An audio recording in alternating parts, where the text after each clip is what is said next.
be open and attentive to what others around you are saying. That doesn't mean necessarily breathe in the negativity, like I can't do this. But a lot of times you'll find that over and over, you're recognized for something similar, or people keep coming to you asking this one question. Can you help me with this? Can you do this? And there should be a sign there. And even if it's something you don't think, where you're like, no, I want to act, but could you do this for me? No, I just want to sing. But you're really good at this. Could you help me plan this event, this party? Be open. Be ready to try new things.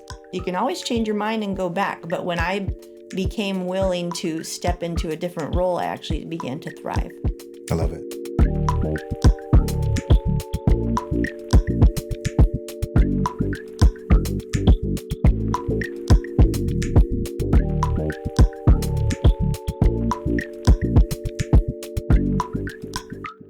Thank you for tuning in to the Same Business, Different Day podcast.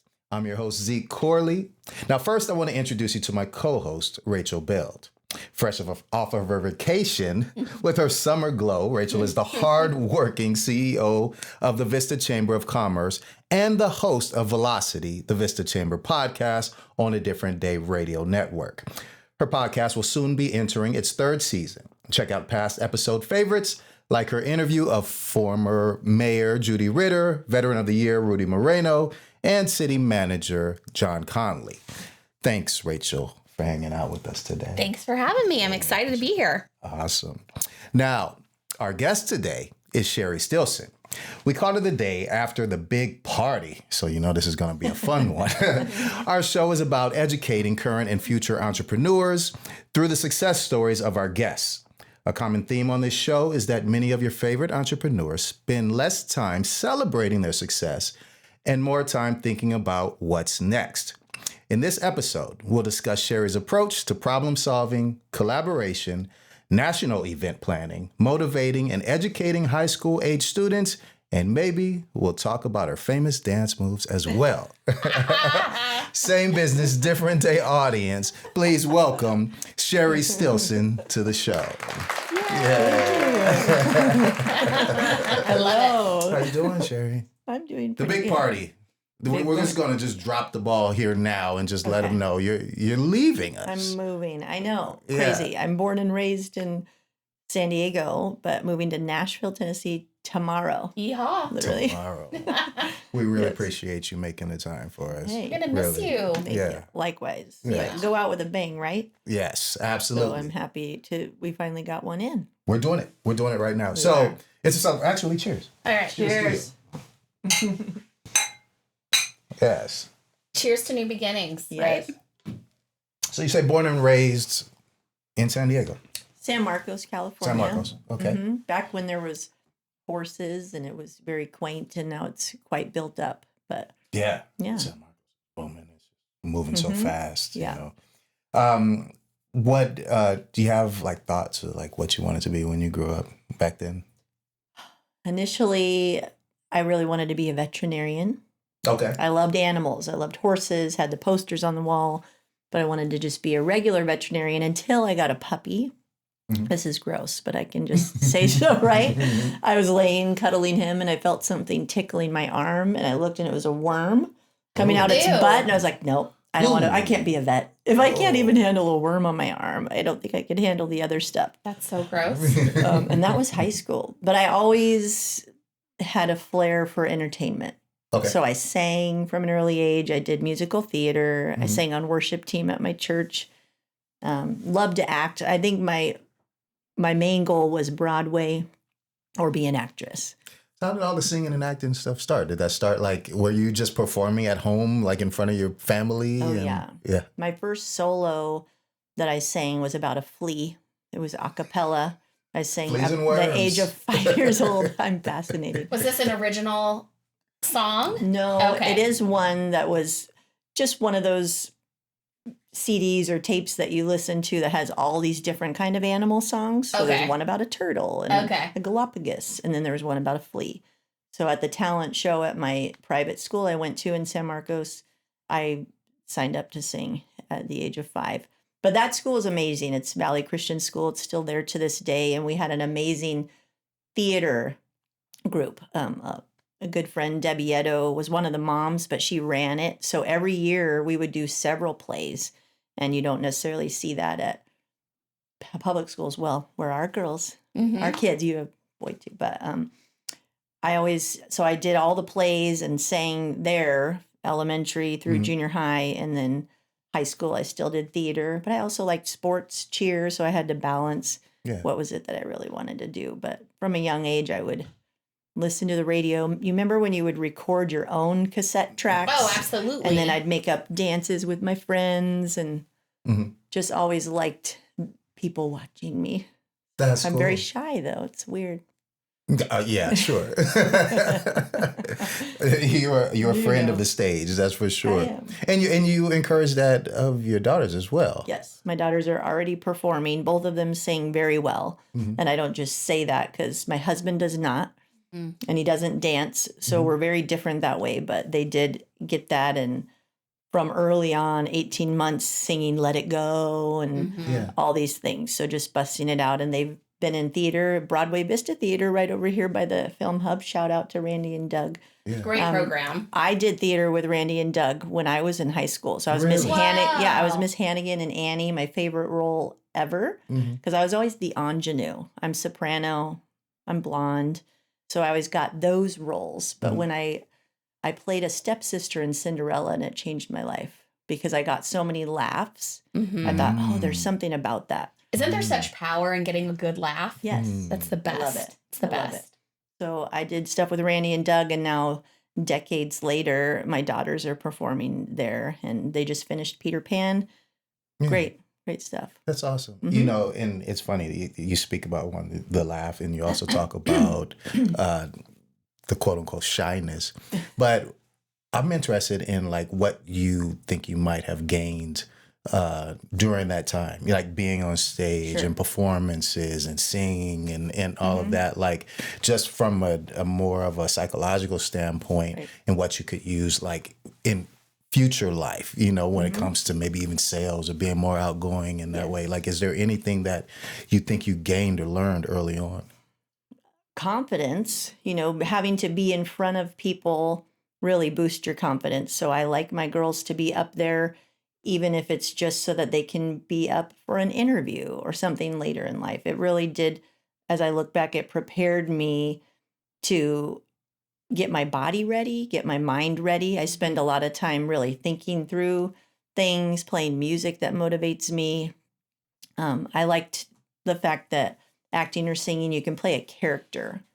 So I can be somebody other than Sheri, like Hannigan. And that's fun for me because I was horrible on stage, but I'm backstage hugging all the little orphans because I love kids. But you get to be somebody else. And I think as you grow up, that's important, right? Not to say that we're fake, but as we're working, sometimes you have to play a part. So in many of the jobs I've had through the years, from producing to executive directing or working at Legoland here locally, you need to come in mentally ready with your script, so to speak, your talking points, and then play the part. So when I'm at a theme park, I'm customer service, I'm friendly, and I'm all that. And when I'm the boss, you have to also present yourself a certain way. So I think the acting and the singing gave me courage to do that, and then taught me to take care of Sheri in other ways. And not to say that I'm not authentic, but there's certain parts of me that you see and certain parts that you don't. I relate to that so much because I feel like I was also a theater kid. I'm not a singer. So I did a lot of comedy or, just straight plays, no musicals really. But I agree with you completely. There is a part of being a leader, being a boss, being a mom. There's all of these different pieces of your personality. And if you're able to kind of compartmentalize those a little bit, then there's less risk of when you, like you said, if you need to be a customer service person, if that person doesn't like customer service Sheri, that's okay. That's not my real self. That's just a piece of me, right? And so if they don't like me or they disagree with me, then there's less risk. And so I think that's really a smart way to kind of share that because I totally relate to it. I agree with you guys. I would say one other little piece to that, though, is more, sure, you're getting to play a part and embody a part, but you're also learning about other people. Yes, like that's other huge. personalities, that's right? huge. Even if you're playing it, it's more about how many different personalities there are in the world. And these Right. are all of the characters that Right. are in your movie, your life's movie, right? And so Yeah. you're getting to watch them. And you can take a little piece of it if you want and internalize it, but at least if nothing else, you get to learn who's out there. I love that. And I watch you do that because you're great with people. And I think all of us Thank are you. good with people. And we've worked at it, right? It probably doesn't always come naturally, but that's huge because it's not just us doing our role, but there's an audience if you're performing or if you're working, there are those people and you have to do the give and take, kind of like improv. Mm-hmm. You don't just deliver a line, you got to wait. It's about the timing, and that's how life is Build and how up. business is. Mm-hmm. In all the positions I've had, even as a producer, you got to know the camera people and all those people and talk nice if you want them to do a good job for you. That's right. Right? You just talk smack when you're not on the microphone. When you're not on the Exactly. Or just think it in your head. Hi, I'm Rachel Beld, host of Velocity, the Vista Chamber podcast. Join me as I sit down with Vista's movers, shakers, and changemakers. Let's move Vista forward with Velocity. Hello, friends. I'm Joe Samo. I'm an attorney in San Diego, and I'm the host of Run It By My Lawyer. It's a great podcast where you will learn a lot about the law, and it is very entertaining, if I say so myself. And you could get it for free anywhere you get your podcasts, and you can follow us on Instagram at Run It By My Lawyer. Okay, what about let's go first jobs. First jobs. Okay. My first job was at Kids on Campus and the Boys and Girls Club because I loved kids. I was always good with kids. That entertainer in me could make it fun for little ones. So I worked here in San Marcos, just doing after school care, doing games. And of course, I incorporated my dance into that. And I would bring my boom box and we would do, oh my gosh, like Motown, different popular songs back then. I did all of it. Crafts, camps. So I did that, but I knew then that I wanted to be an actress. So this was just making money to get me through. So you the camp counselor college. and all those, the sleepaway camps. Your kids do sleepaway camps? Oh, yeah. It was more day. I didn't sleep with them. Okay. I did the dates. So in summer or winter break, for example, the kids are maybe there all day and we'd take them on a field trip to the Padre game or to the zoo, but we did not spend the night. Yeah. I did plan one sleepover, but I like to give them back at the end of the day. I'm okay with that. Yeah. I did lots of youth ministry also. So I've been to plenty of junior high and high school camps and I loved that as well. I got to still be a kid, even though I was in my 20s. Well, this was when you were already in your 20s. Yeah, Okay. so then I did that. But my first paying jobs were Boys and Girls Club. You stay local, go to school? I did. I started at Palomar, which is a great program. And Great. I was doing a lot of the theater, which they have good theater there. But pretty quickly, I started to determine that if I weren't going to act, and not like I was putting myself down, but if I didn't make it per se on Broadway, then really a lot of the jobs, if you're a theater major, are teaching it or behind the scenes, very low paid. So I decided to have that be more of an outlet in my singing at weddings or worship team or other things. And then I decided to go behind the scenes. So I studied at Palomar in the radio and television program. That's what I studied. Okay. And I got my AA there. Awesome. Yeah. And then I went to state. Okay. Then you went to Last state. 6. So there must have been some learning lessons there, though, as you've got this dream, right? And, we've all had dreams when we were thinking about growing up. Yeah, right? So, but you're like, are you auditioning at this point or, getting turned down? Did you have a reason to change that dream? Yeah, the rejection is real. Yeah. Sure. I already said I did the stuff with Randy and Doug, and then you feel pretty confident when you're the lead role. You're Hannigan. I won an award for that, just a fun little local award they did. And then you go audition somewhere else and you don't even get a call back. It's like, shoot. And also, sometimes I feel like I was raised in a bubble because I was at a Christian school and a church, and I was very praised for my acting and singing. So you perhaps think you're better than you are. Okay. And it's not like I don't think I'm fine, but then you compare as the world gets bigger and you're exposed to more people, there's a lot of politics too. And even here locally, there's politics for the acting, and the people that I know for a fact could not sing better than me got callbacks, and it's because they knew someone or they'd already been in a show, and that's just the way it goes. Yep. And that's fine. So I think there was some rejection as part of it, but also just an interest in doing more. And I still felt like I'll go to New York no matter what. I still get chills when I go to Broadway shows because there's that thought You see yourself up. of doing it. Yeah. But yeah, the rejection, I just thought I need something that still, I just like the energy of entertainment, the exchange with And the every production. show is different every time.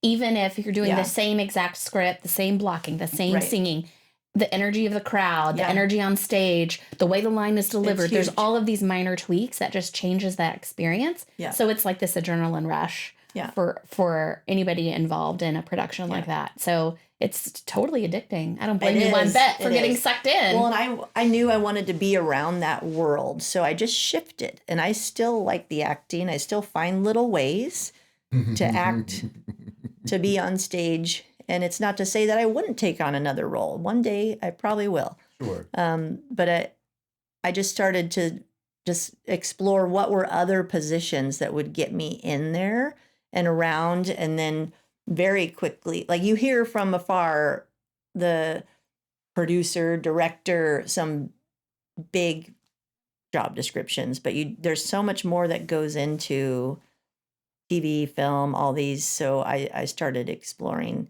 It's a great big world. Right. So you went to San Diego State. Did you study radio, television, film there as well? Yeah, my major was communications with an emphasis in TV and film, and I chose that over UCSD. You know, initially I wanted to go to UCLA or NYU, and for some reason I froze. I didn't even send the application. So there was something in my upbringing. Neither of my parents had gone to a four-year college. They're both very supportive, but there wasn't that I was raised in this house and we just go to USC. Both my sister and I pursued the bachelor's and higher degrees on our own. And as I said, they were supportive, but yeah, I just lost my train of thought. No, you were going to San Diego State and you were studying communications, and I'm just really trying to figure out like what the path is now. So because you got the Broadway bug, but then you're going to school and you're like, okay, well, let's figure out what else I could be doing, and there's a big pool of jobs out there.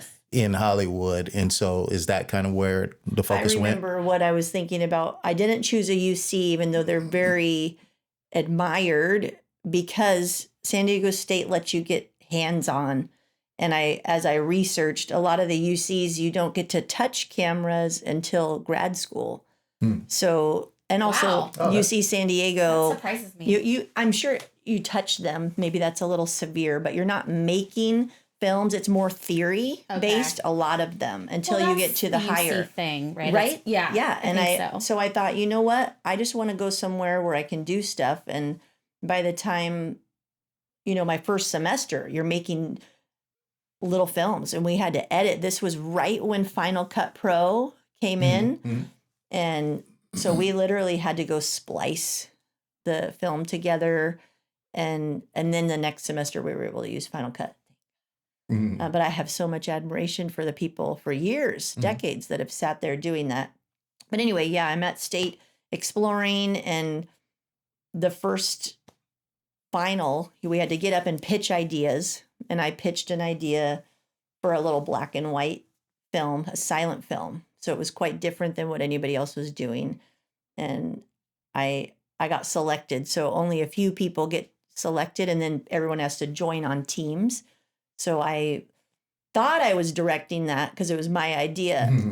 But then I ended up showing up on our first day of shooting, and the guy that was the camera guy is like, do you have any drawings or any sketches of what you want to do, shot list? I was like, no, I just have it all up here. So he did that, and it was very clear that he became director, cinematographer. And in that moment, I was the producer. And then semesters after, well, we won an Emmy for that. So I got to say, I won a Wait, little I Emmy. need to know, what was the idea? What It was called Wanted. You know, the Wanted poster. Mm-hmm. But it was for a thief. So a guy that stole a girl's ring. But I was so tired of the Westerns. It actually was inspired by Poway. So this is another tip for people. I'll get to my point. But Please. when you're out and about, look for inspiration where you are. I've always heard bring a little notepad or just have your cell phone. Take notes of conversations you hear, one-liners. But I went to Poway and they have this old railroad. And I thought, this is brilliant. I want to do something here. So that birthed the idea that I pitched, that rather than the damsel in distress, because I was so tired of the girl always being tied up and some guy comes in, no offense, but to rescue her. And I said, I want to switch that.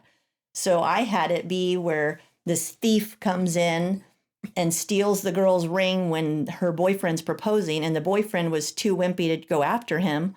So she did. She got him and tied him up to the railroad tracks. I love it. So I got Flip the selected. script. It was only a 5-minute thing, but we did get awards, and it was nice. I went to SeaWorld. Emmy. I won an Emmy. Wow. Yeah. What's that like? It was pretty cool. The award ceremonies, there's chapters. So, you know, it's not the Hollywood version, it's the Southwest, but it was at SeaWorld. I did the whole black tie dress up. Yeah. And you go up and give a speech and How old everything. were you then? How old were you? I want to say 23 or 24. That's so young to have such success. It was Kudos cool. to you. And in my speech, I said, I'll be back to get one of the big ones. I Because heard when that. when they're the chapter ones, you get a smaller version of the big trophy. But then the next year I did win another one. So after that, I was pursued by people to produce their stuff. People actually, one guy, Edwin McDonald, my buddy, he came up to me and said, please don't pitch an idea for our senior class. Will you produce mine? And he was pretty confident he would be chosen, and he was. But he had won a grant from the San Diego Film Commission, so we had some money.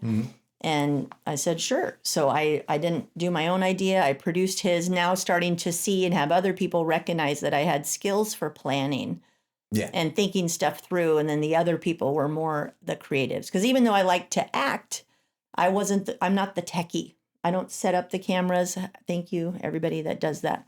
But I'm a planner. It sounds like also a kind of problem solving too. Yes. Like just on the fly navigating. I love this it. pops up, that pops up, put out this Thrive. fire, put out that. Yeah. It's an adrenaline. It is. Yeah. Rush. It is. And not everybody can do it.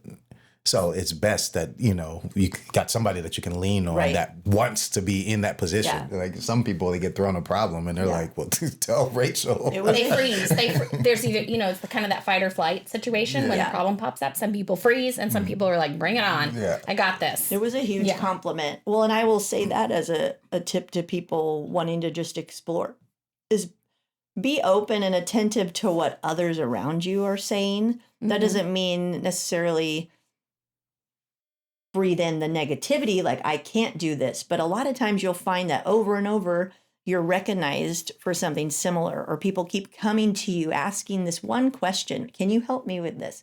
Can you do this? And there should be a sign there. And even if it's something you don't think, where you're like, no, I want to act, but could you do this for me? No, I just want to sing. But you're really good at this. Could you help me plan this event, this party? Be open. Be ready to try new things. You can always change your mind and go back. But when I became willing to step into a different role, I actually began to thrive. I love it. Okay, so tell us about some of these earlier gigs that you had before. So when I was in San Diego, I did the rounds. I love San Diego. It's such a great city, right? So I worked at SeaWorld. I know. Why am I going You're going to love Nashville. You'll love it. You're going to love it. Oh, yeah. I will. No, Nashville is a great city too. It's a great town. Sure you will. In San Diego, I had the pleasure of interning for Channel 4 back in the day. And so I drove down there and I did some assistant producing for shows that focused on San Diego talent. Like we interviewed Carl Strauss and Dr. Seuss. some cool stuff like that. But then I Wow. also, my favorite part of the Channel 4 was they did the Padre games. They broadcast those. So the year that Petco Park opened, I was the stage manager for the Centerfield pregame show with Tim Flannery, who was like Aw. a childhood hero. I grew up Yeah. loving the Pods. Right. You know, we do, even if they keep losing, we love them anyway. Yeah.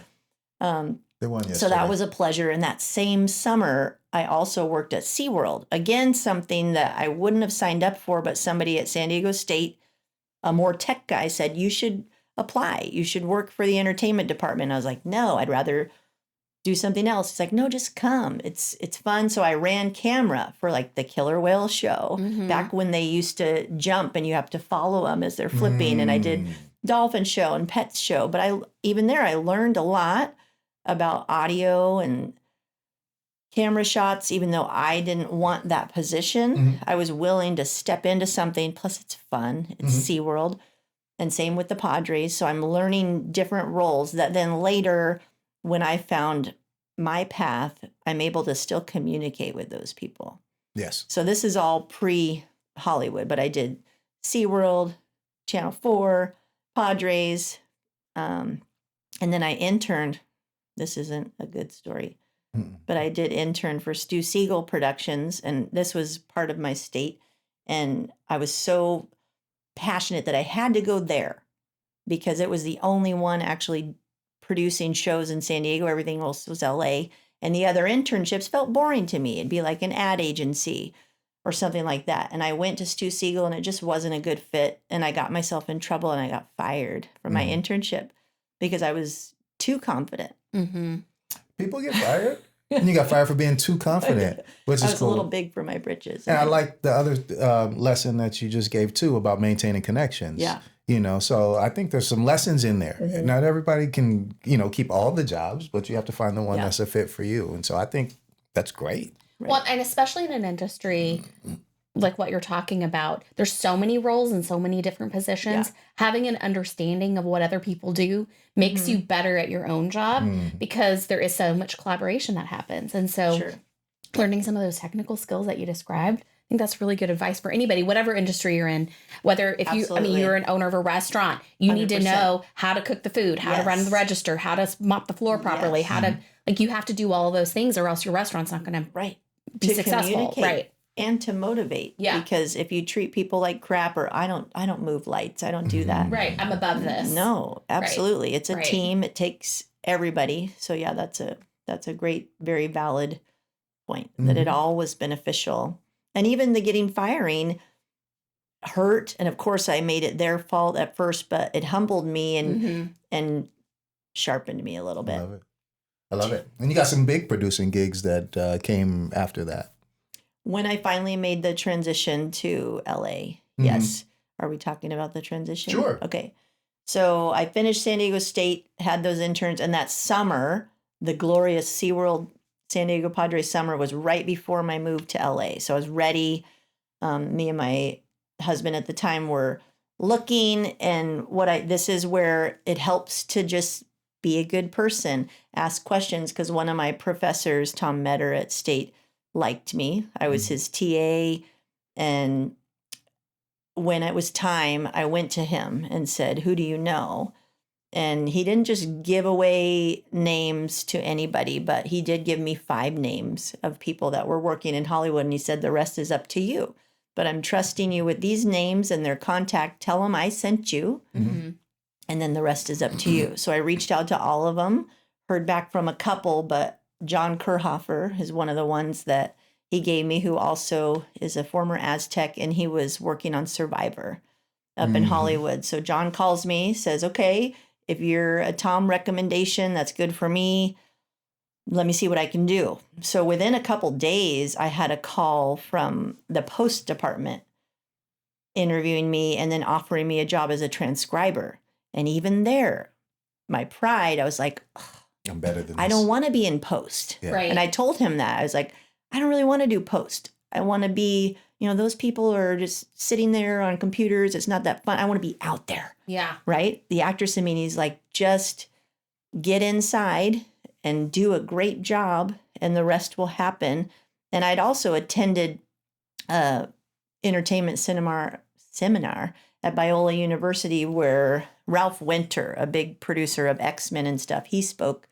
And the words he said that always stick with me were just get inside the castle walls. Mm-hmm. Just get inside, do a great job, and the rest will happen. So in this moment, I was like, okay, I'm getting inside at the house of Mark Burnett. Yeah, huge. Who's still huge to this Huge. day. Mm-hmm. And Oh my so I'm going to gosh. go to the house that Survivor built, but I was working on The Apprentice with Donald Trump Mm-hmm. and transcribing word for word those interviews that they sit with the cast. And each interview is like an hour.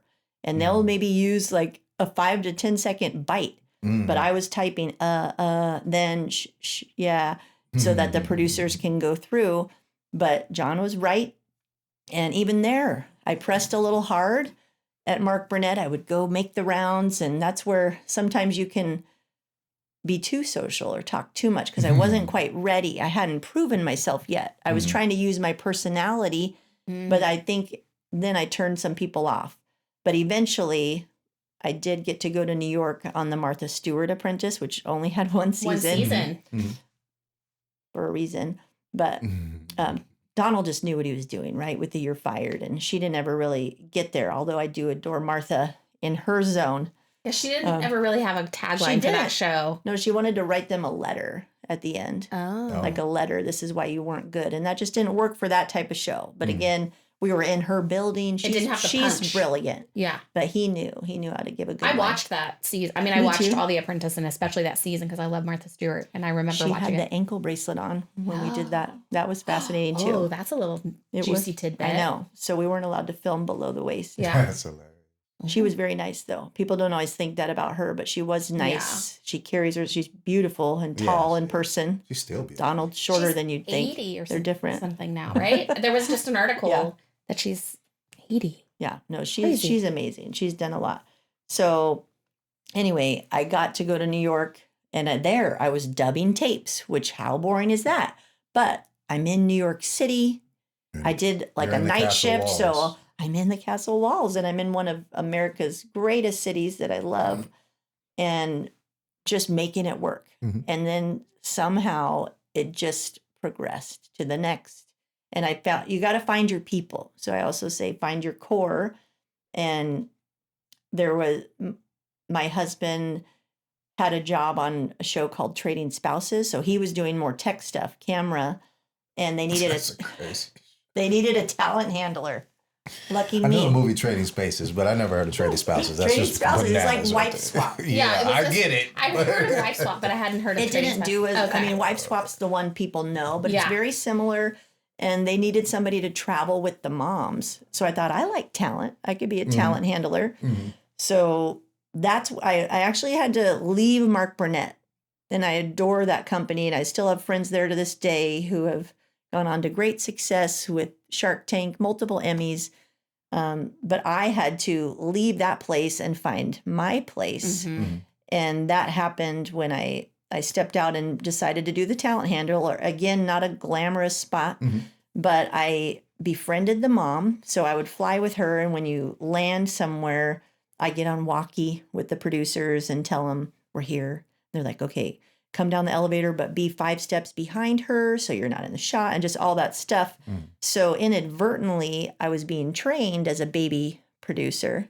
And one of those field producers, Jenny Tyson, she befriended me. Then she became my mentor. And she after that asked me to interview for something else, which became my first AP or associate producer role. And then did good there. And then the rest, the doors just open. But when you find your people and try a few things I didn't like, right? My path wasn't exactly where I wanted it to go. But I tried stuff. I had some mistakes along the way. I pushed too hard. But then when I finally settled and trusted that, the doors do open. Congratulations. The Film Hub is the future of co-working in downtown Vista. Get energized in an inspiring work environment that is built for your success. With multiple membership options for workspace and private offices, you can become a part of our co-working community. The Film Hub makes it easier to produce the professional content your business needs. From video production, live streams, photo shoots, or in-person events, you can create all this and more in our audio and video facilities.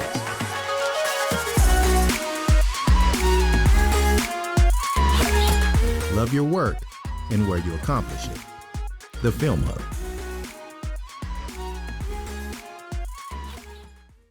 That's awesome. That's why we're Make celebrating. some more. Love Yeah, that. please. Celebrate. Please. I love We that. are celebrating. Yeah, Jenny Tyson, JT Dog, I used to call her. JT Dog, cheers Dog. to you. Cheers, Jenny. Cheers. I'm For sending you this. Ah. She's amazing. And that's the other thing in life or wherever. Have somebody that you're looking at. And Jenny's not the only one Thank you. that was in my career. John Kerhofer, I mentioned, but find somebody that's kind of where you want to be and shadow them, volunteer, ask a bunch of questions. Can I take you to coffee? I mean, even in school, I remember going and shadowing on Spin City with a production designer. I didn't want to do production design, but I just got there in the castle walls of Paramount is where that was shot. Huge. Oh my And then gosh. he drove me around as he's delivering his drawings and I got to watch the show. But don't be afraid to ask and I think it's actually easier when you're not paid yet and you're not a competitor. When you're younger, it's easier to say, will you help me? Can you I was answer just this? going to ask. right. You think about Hollywood being incredibly competitive, It is. and there's a lot of gatekeeping. Yes. Like people want to just Yes. do well for themselves and keep the competitors out. It sounds like you had a lot of people really kind of take you under their wing, give you good advice. So did you have experiences of people saying, nope, I'm not helping you. You're too good. You're too smart. Did anybody have that kind of attitude, that gatekeeping attitude towards you? Yeah, I mean, And how did you navigate it?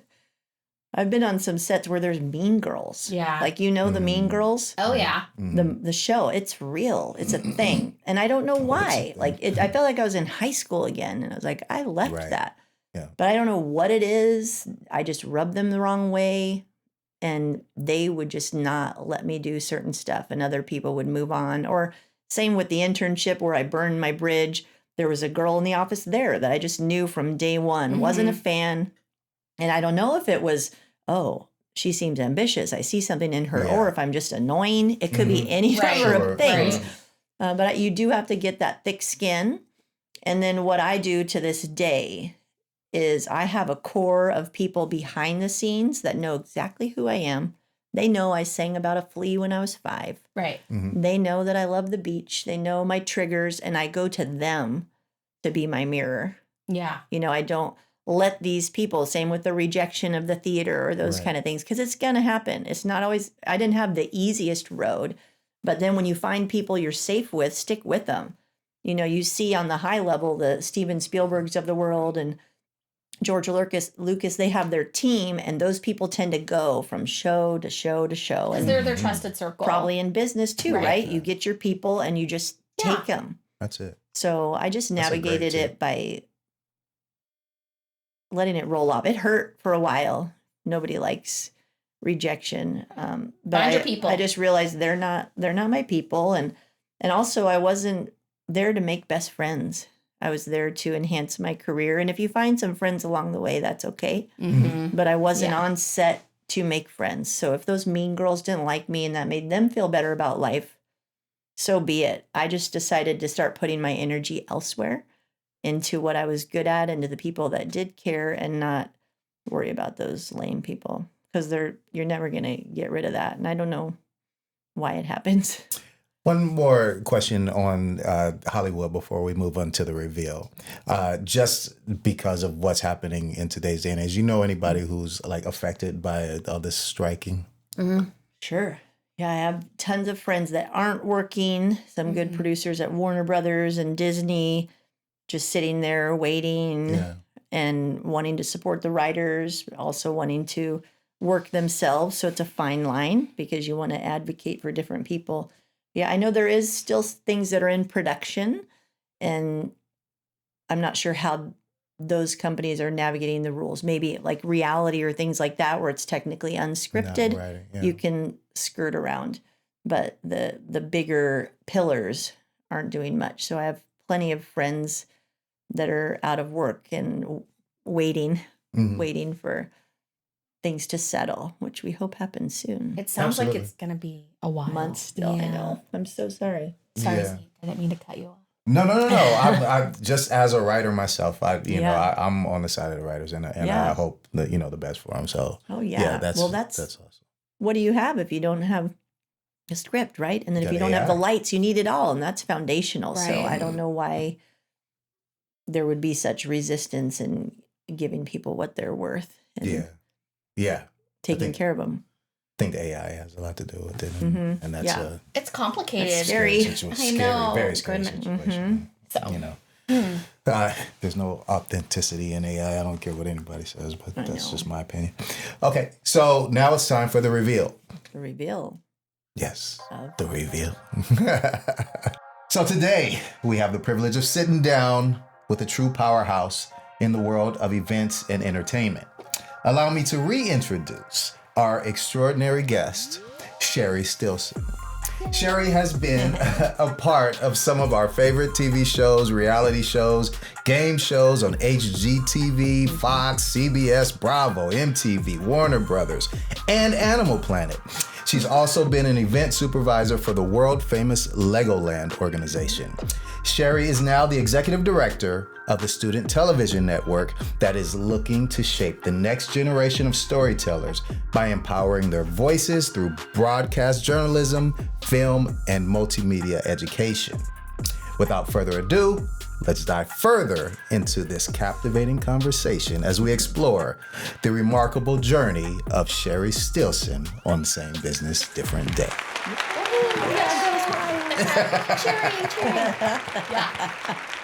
You guys are You awesome. did your homework. That's Yeah. a good list of things. Sometimes I forget what I've done. Well, that's what we were talking about earlier, right? In the earlier intro, it's just like we're not necessarily looking at the past and celebrating our success. We're just trying to think about what's next and working hard. And I know you've been working hard. Yeah. We've sat and talked about We how hard. And I remember some of those early days at STN and when I first met you, and toughing it out. But can you tell us a little bit about Student Television Network and tell us what it is that you're doing over there? Sure. Student Television Network just fell in my lap. I was recruited by two people that I knew from working events at Legoland. They were board members, and they said, "We think you'd be good as an executive director." And I was like, "What? That doesn't have producer in the title. I don't know what you're saying." But again, somebody's seen skills in me of event planning, leadership, personality, flair for life. And they thought I'd be good. So I pursued it and ended up getting the job. And it was really cool because as a producer, I had no idea what STN was. So the brief synopsis is we're a nonprofit that focuses on empowering future storytellers. So we serve teachers across the nation and even internationally that teach classes in broadcast and film. So it's a membership. It's an annual membership for those teachers who then teach the classes. And so we have over 550 schools that were involved last year, which is the highest membership in STN history, something I'm excited about. And then with that, we reach over 30,000 students. So remember in the beginning, it's like full circle with my love for students and kids. I didn't think I'd be here at this time in my life, but it's a great way to pour back. And it's tapping into that Hollywood side of me. Because when I did work at Legoland, I stepped out of producing for a while. I came back to San Diego to my roots and left Hollywood and worked at Lego. But STN allows me to now be reaching out to directors, producers, sponsors like Sony, GoPro, Alteon, Apple, big names that are out there in the industry that Sheri Stilson, producer, might not have had access to. But now I'm backed by this great nonprofit who is just out there trying to make sure every voice is heard. I know when we were talking earlier, you were like, every voice matters. Everyone has a voice. And that's the mission of Student Television Network. So what we do is contests throughout the year. We have curriculum. We're education based first and foremost. And then we have an annual convention. So for the kids, I won those Emmys, but for them, when they win our awards, they're able to say they won a national competition for short film, for news feature, for music video. We have tons of categories, hundreds of contest entries. a year. And it's really neat for me to see now what the next generation's up to. They're good. Yes. They're good. So if I were like, oh, no, you stop. But it's actually fascinating to see what they're capable of. So like you said, it was growing pains at first. I'm not going to lie. There was times that I thought about quitting. I thought I'm not cut out for this. But I had to remember I was pursued and there was some sort of drive in me and a fire that said there's a reason I'm here. Yeah. And now I'm just about 3 years in and seeing it, tasting it now that we had a full convention. I forgot to say I started during COVID. That was what I was going to say next, right? So we said just about 3 years in. That's right at that time. Started during and COVID. So you're taking on this new job and working remotely. Not and good so, for an actress. So lonely. It is lonely. That had to be growing pains for It sure, was hard. regardless of what job you might have taken on at that point in time. Yeah. But then they also, you had a predecessor that was doing things this way. You're going to do things your way. Yep. You have your own ideas. Board of directors. Yeah. of things. There was a lot that you were dealing with Yeah. back then, and you fought through that. Low staff, obstacles. Yeah, there was just something in me and probably conversations over wine with you and my husband, a lot of people that encouraged me, stick it out, at least past COVID, right? How could any of us truly gauge the success of something in that time? It was just so weird. It was a weird time. So, at the Chamber, we're a membership organization as well. And I started with the Chamber in 2019, so pre-COVID, but I had barely been there. Yeah. Not exactly a year when the world exploded, essentially. And so I can relate to a lot of what you're saying. And it's like, okay, what we were doing before doesn't make sense now. We don't know if it'll make sense again. So let's figure this out. And but also, I don't know if this was your experience or not, but in a way, even though COVID was horrible, scary, a total upender, at the same time, it also was an opportunity to kind of say, I don't like how that was going. Let's blow that up and start this. Let's do this instead. Absolutely. Let's evaluate what's working. Reinvent. Yes. And so it was an opportunity to just pause and say, boop, let's just have a reboot here a little bit. And so I'm curious if you felt the same way. That did. That's a great segue into one thing I wanted to share, that during COVID, pre-STN, I was just stay-at-home mom. We're like having our kids on virtual. Pause. You weren't just a stay-at-home mom. I'm Don't sorry say just, to all those because being a moms. stay-at-home mom is a I big know. deal. So I got to pause you there. Compared to what I've done, I'm now the toughest producing gig of my life. A mom at home with kids and virtual school and COVID, painful. So I started saying, what am I interested in? Which I think a lot of people did during that time. And I decided I'm not just going to sit here. So I created an online course called Hollywood Magnetism. And in that pause, I was able to say, I have skills. Even if I'm here loving on my littles like I should be, I still have skills. I don't have to sit here and do nothing, even if the world shut down and shows aren't in production. Even Legoland was closed. I'm going to do something. So I went through a course with one of my friends, training me how to do my own online course. And I did release, I think, 5-part series, Hollywood Magnetism. And I had students that paid, and it was great to fuel that fire just by stopping. And then literally right after that, the STN offer came. I think that was almost warming me up for getting back into that side, because the Legoland side is more local events, fireworks, entertainment, and I loved it. It's producing without rolling the camera. And it was a good mom job, really cool mom job. But then STN tapped back into that Hollywood side of me. So it's been great. I'm happy to be there. I'm really excited about what might happen now, because this last year, 2023, we had our convention in Long Beach, and it was the first one since I've worked. It was the first convention since I've worked that we were fully in person. No masks, almost 3,000 people running around the city of Long Beach, filming, doing commercials. The energy was huge. And then we do 3 live shows, kind of like Emmys or award shows, and I get to be on stage there. So that taps into that part of me, but it was brilliant. And when I see this generation and their talent, and then I have amazing interns, shout out to my interns, that really run circles around me. I'm getting paid more for my brain at this stage in the game, because I put in the long hours. I got the coffee. I moved the tables. Yeah. But You've done the heavy lifting. I'm surrounded by brilliance by a lot of amazing people, and my staff is also phenomenal.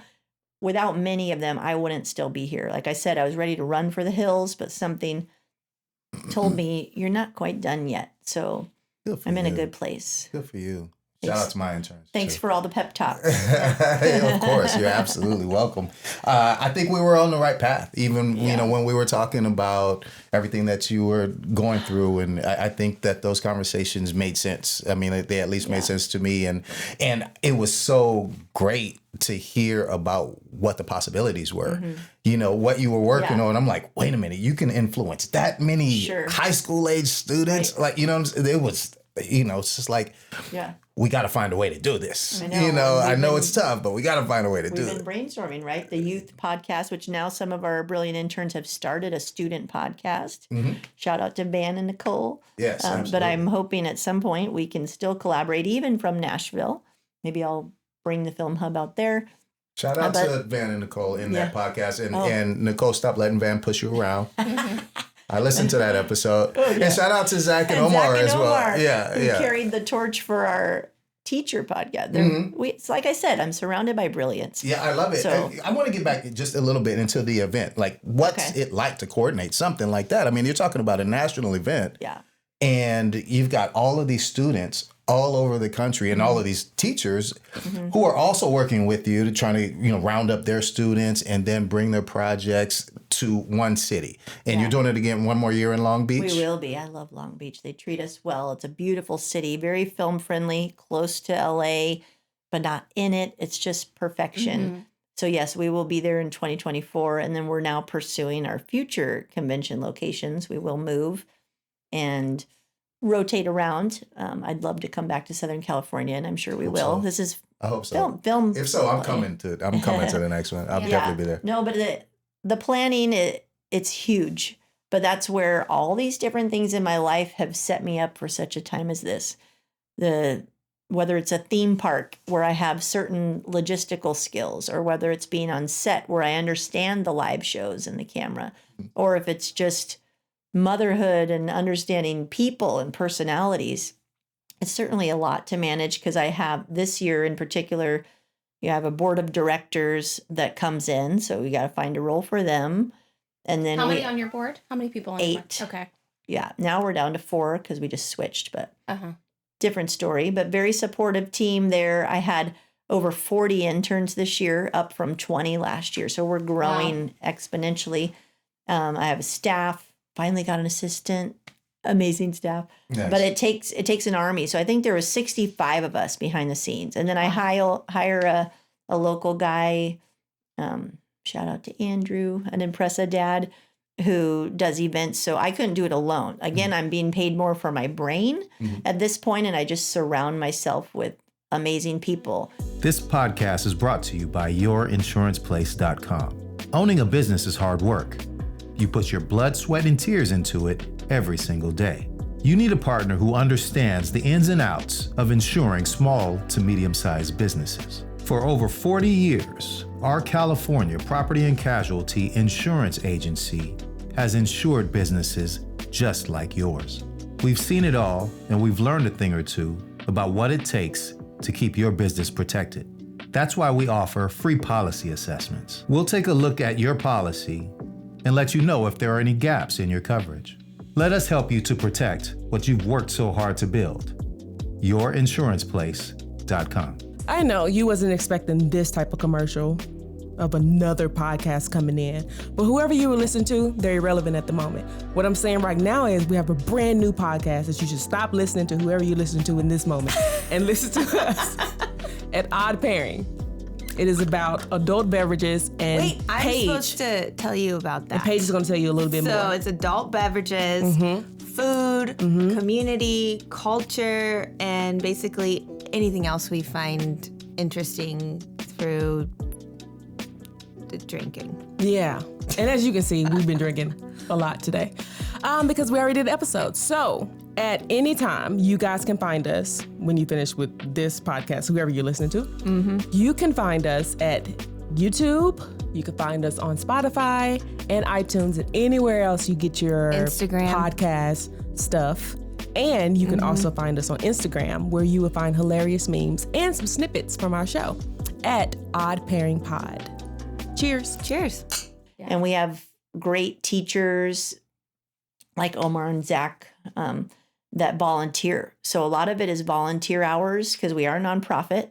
So there's a small paid staff, but we have meetings at first monthly, then bi-monthly, and then leading up to it, we're meeting weekly. And this year I decided to do it where we would meet as a group, but I had subcommittees. Because when you get that big, you probably realize this with your meetings, you don't need to talk to everyone about everything in the meeting. It's a waste of their time. It's a waste of my time. Right. So it really worked well that we peeled off. Everybody's got a project. And so I'm basically the project manager. And it involves a lot of trust. Because I think the first couple years, the first convention was virtual, which we pulled it off, but for me, very anticlimactic, wanting to engage. And then the next year we were hybrid. So this year was bigger than I'd ever seen or had to manage. And we pulled it off, but it took an army. So, communication, lots of meetings leading up to it. And then I just need to have the vision. So it's my job to make sure that each person's doing it. And I had to let go of a lot of control, which is hard. That's I am a little bit of a controller. That's hard to do. I'm a control freak too. And it's hard when you talk about trust, So say your kids. building a team. Yeah, building a team and then trusting that team to execute your vision. Do it all. And communicating your vision clearly so that Yes. other people can execute your vision, right? Yes. So I want to know though, when you're at the conference, was there ever a moment that you had a pause and looked around the room and just took it all in? Good question. I have a What did that feel like? very vivid Is that when you moment. started dancing? No, I dance when I'm on stage. So I speak at the opening ceremony and I speak at the closing, and there's always dancing. And it's so cute. The kids shout for me. I love you guys. I thought I'd be too old for them, but apparently we're still cool. That's cool. But the moment that was neat for me, I booked the Long Beach Convention Center because of its beautiful Pacific Arena. This is the room where you would picture a big concert. They also might do monster trucks. It's huge, like the San Diego Sports Arena, but even bigger. And the technology they have there, they have these huge globe lights that hang, and you can change the color of the lights. And this year, all our shows were student intern produced. So graduates of STN program are now doing their own companies. Coleman Productions, Mentor Northeast, you guys are awesome. So now we're building up that generation, and they're out there, and we hired them. Wow. And then the interns I ran just it. got chills. So here's that's my awesome. moment. The controller, right? So I've run all these meetings, everything's planned, and I was supposed to produce opening ceremony, but in that call the shots. We're going to this next. And that was a huge mistake even leading up to it, but they wanted somebody to call it. And that day I was able, I just had too much happening. Everybody needed me. We're also spread out in other areas. And I just looked at one of the interns, Ryan and Rachel are my rocks. And I said, I need you to call it. And he just took it like a champ. And I was able to then go back and do my Sheri thing. So I turn on my music. It's where I get ready for the dancing. I've been playing the same soundtrack for a year. So I mentally prepare. So in that moment, I can escape to that despite how many people there are. If there's a technical error, there's something that I've prepared myself for. And I was able to go do that. And I walked to the back of the Pacific Arena, and you see all the seats filled, signs, war paint, all the schools from across the nation come with t-shirts. They match. It's amazing. And then we have these huge screens. We have LED screens that I'd at first not sure I wanted to pay for. And then I approved the budget. And then it was just gorgeous. And people, when I heard the kids run in, they started cheering. That energy, and I was like, this is it. We made it. And the brilliance was I was standing in the back. I wasn't there with my hands in the weeds. It was students producing, students running the audio, students running the camera. And I was just there, and I was like, we're doing something right. So that was a huge moment for me. And I actually was able to do that for all 3 shows, where the year before I was very involved. But I realized I don't need to be now that I have that trust. That's it. So yeah, surround yourself with great people and then allow them to shine. It's not about, even though I like my little moment where I dance and get up there, everybody needs their moment. Every voice needs to be heard. So That's what we're all about, is giving these students the opportunity to showcase their skills, and they knocked it out of the park. I mean, we literally had sponsors email me the next morning that weren't at our convention and said, we heard about your event. How do we get involved next year? Awesome. It's good. Heck yeah. We're going places. That's it. Producer and talent. I know. Sheri Stilson. You made it both. You've actually accomplished the dream. Yeah. I know. That's awesome. Yeah. And if I had said, no, I don't work for nonprofits, I would have really missed out. Yes. That's great. Okay. So, what's the future like? You know, what are the next events coming up? What do we have going on? I know, again, we talked about the podcast, but anything else? And how can we reach out to the organization? How can we help the organization? Yeah, well, now we're on pause for summer because it's education based. So we go with the school year. So we're about to launch. So I'm literally moving, as you know. And once I get to Nashville and settle, then we'll be doing just our big push for membership renewal and stuff. And in fall, we'll have contests.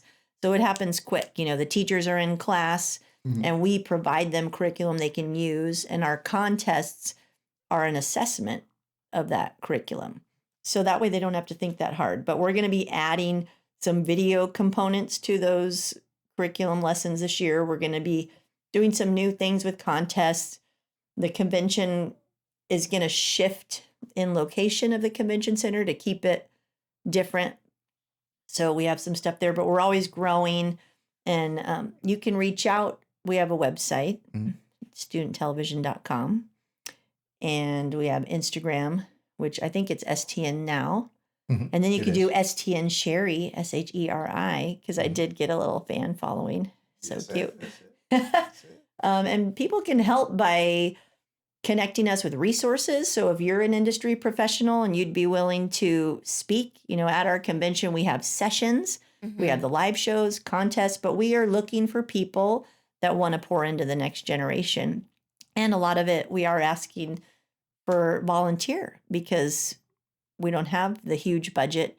So we're looking for people that could offer time, talents, and pour into them.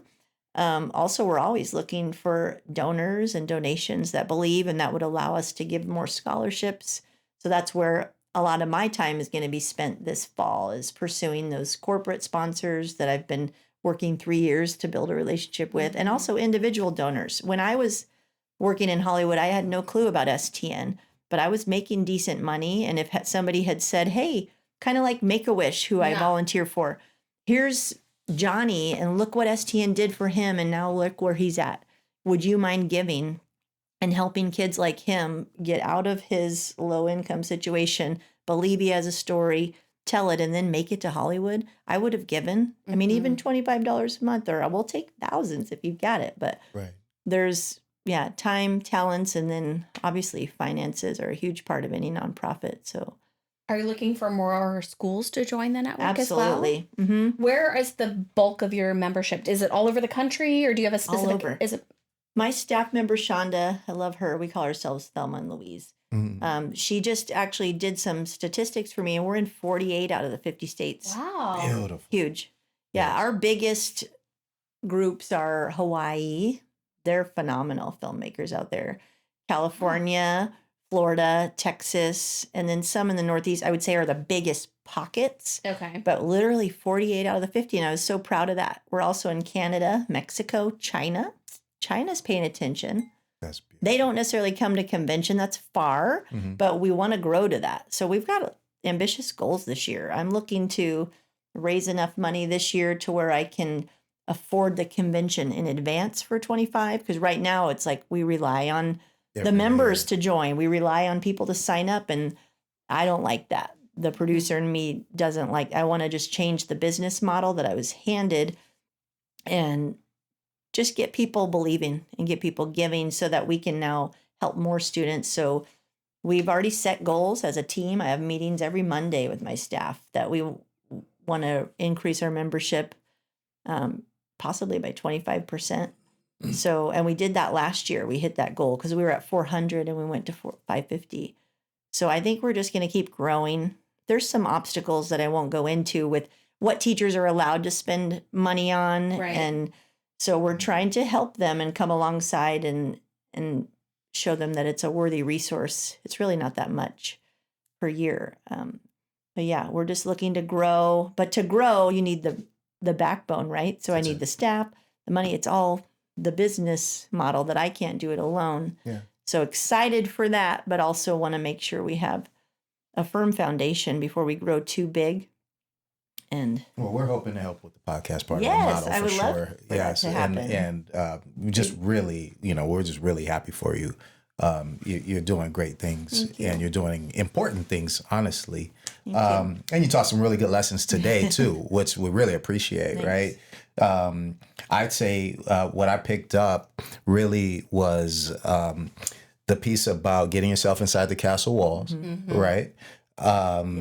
Getting in there and not being afraid to do the work, and then set yourself a goal to get paid for your brain. But if you're surrounded by a trusted team, they can help you get your job accomplished. I think that's kind of the big lesson that I'm pulling out of that, and that makes you a serious success story. So thank you. We appreciate it, Sheri. Thank you so much. And to do that, do you guys do any training? Do you get help? Like, right, I don't get this by myself. I'm literally in a group every week where I get coaching. Yes. Because to lead, you need to still You have to always have be pouring into mentors, yourself. Yeah. Absolutely. So you mentioned your professor that gave you 5 names. Tom Metter. Right. I'm curious, have you ever given someone 5 names? I have given names. I mean, not necessarily 5, Right. but have you paid that forward? I have paid it forward. I've hired people. I've connected people, but I'm also very protective, as I think a lot of us are. Well, he didn't give 5 names to every student you who have asked. to earn it. Right, you had to earn it. I had to earn his respect enough to get those names. And yes, I have absolutely shared when it was time with people that I saw something in, people that impressed me or asked. And a lot of people do ask. And you have to finesse that too, because sometimes I'm not ready and I'll say, check back with me. And if they don't, then I know I was right to not give them the connection in the first place. Yeah. But yes, I am happy to pay it forward and always willing to speak or do things to help people when I can. That feels good to give back. I love it. Great question. I appreciate you being here too. Thank you for Rachel. inviting me. This was fun. A great co-host. Your podcast has wine. I'm coming back. Please come back. So Velocity Vista Chamber podcast, of course, make sure that you guys tune into that and listen to our great episodes, as well as, be a member of the Vista Chamber of Commerce and help us do what we're trying to do in Vista and the community here. I'm so thankful for this community. Yes, This is absolutely. a great spot. Yeah. It's amazing. And we got to say, we appreciate knowing you, having you around, and we know we'll see you again soon. 100%. But best of luck for you, for your move and everything, to your family and everything. So Tennessee is gonna look good on you. You're the only 10 I see. Woo! There it is. Honky tonk, here I come. I already got my boots. I'm all set. Perfect. You're set. Same business, different day. Peace.